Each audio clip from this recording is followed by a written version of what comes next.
My personal journey with overcoming a need for perfect blood sugars, well, it started when I first got a CGM.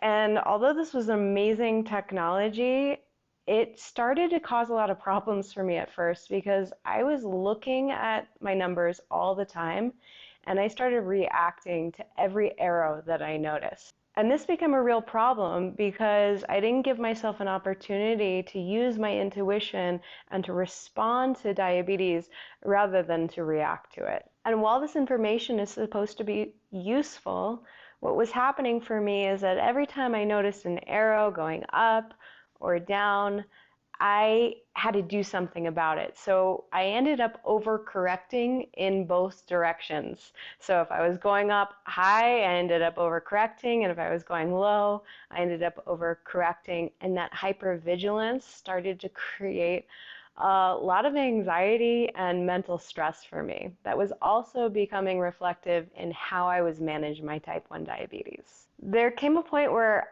I just could not keep going on like this, and I had to take a step back and reflect on not only why I was overreacting, but why I really wanted to have perfect numbers. What was it about in the first place?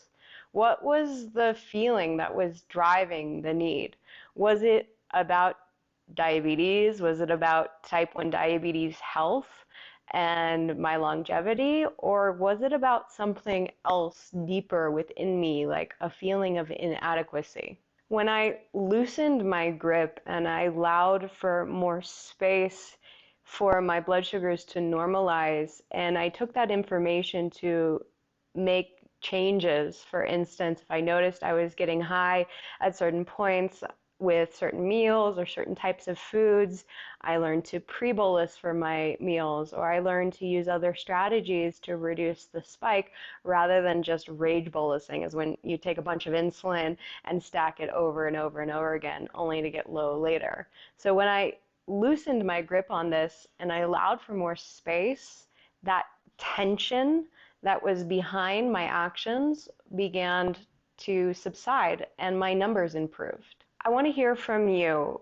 Leave a comment below and tell me, how does it feel when you're trying a little bit too hard?